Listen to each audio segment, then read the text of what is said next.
What's up, YouTube? So this video today isn't about this Jubilee in front of me, nor is it about this Cal Sweet in front of me, but it's about this Charleston Grey watermelon vine. Down here, you can see these leaders shooting up. So basically, the Cal Sweet and the Jubilee, they're planted they're planted on two opposite sides of this bed, so they're nowhere near planted over here.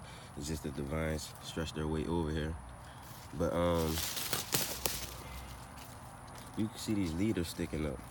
These are new leaders. Remember the update I did the other day when they had the Charleston Grey vine that somehow died out. Matter of fact, the update was called the length of watermelon vines, and that was a Charleston Grey vine that I was showing that had died out, and then I removed. So now I've moved this vine here.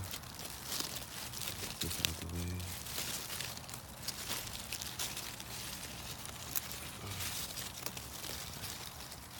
One moment.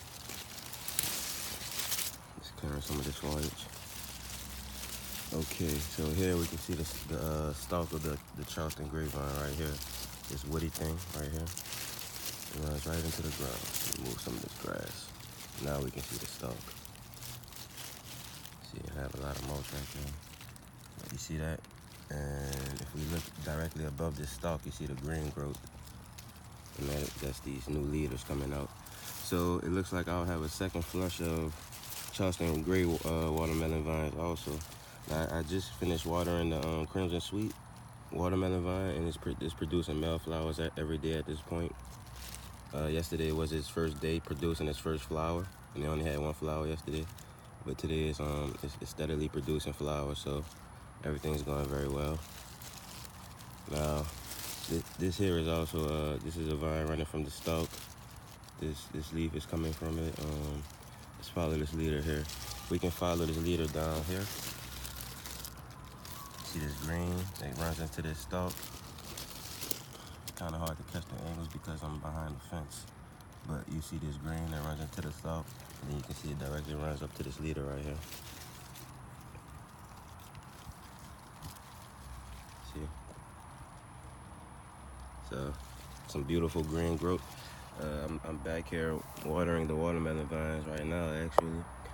I'm wondering if I can just trim off the old growth and just allow the new growth to take over, or if I should just allow it to do its thing. I may just allow it to do its thing as I've already been doing.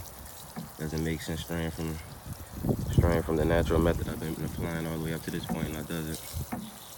So now that I see this new growth on here, because I didn't know this was happening actually.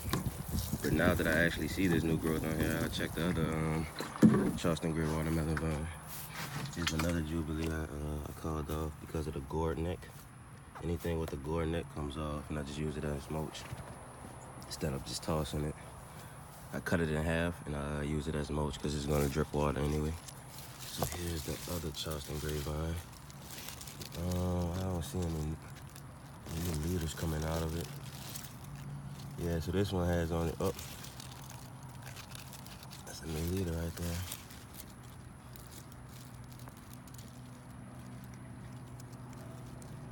Sorry, I got water on the screen and it won't focus. There it is. So that's that right there in the center with the hairs. That's a new leader. So looks like this will be forming new leaders also. But this other one is well on its way to vining out, and actually we already have a female bloom on here, a female flower right here that's forming. So I'm gonna fertilize these guys. Yeah, I'm gonna fertilize these vines. I have to fertilize all of them since they're all producing new growth like this. Yep. So that's my update for today, guys. These vines are giving, every vine, it looks like it'll give me a second flush of new fruits. So no complaints on my end. Oh, wow. A Jubilee I didn't know about. And it doesn't have a gourd neck, see? This is why you pull off the ones with gourd necks, because you don't want the energy being sapped from the ones that actually need the energy. You see that? I didn't know that was there. I always show this one here that's ready to harvest. So that one's definitely ready to harvest. You can see the lines on it. Kind of looks like a loading screen, huh? Fully loaded. You can download now. But see. So here's another Jubilee, and as I said, Jubilee is a high producer. And oh yeah, there was another Jubilee that I was showing the other day, wasn't there? Let's see if I can see it from here. Nope. No matter of fact, it's right in front of me. See if we can see that through these vines. Yeah, you can barely see it. If I go inside the bed, you can see it much better. That's another Jubilee forming. So I have about 3 or 4 new Jubilees forming, and then I have one Jubilee that's ready to harvest. And as I said, all my vines are still producing female blooms, but this is a old, this is one that was already stretching across. What I'm really interested in at this point now is the ones that are giving off, all the new growth. Look at all these new leaders.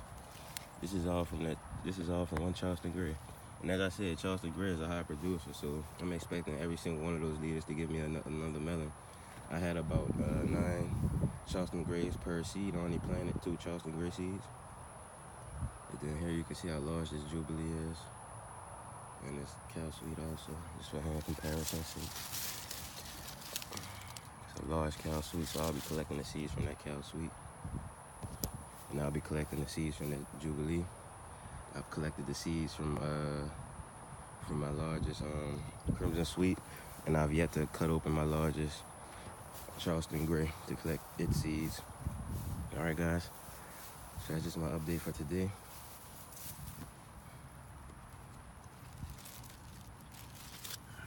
Have a good one.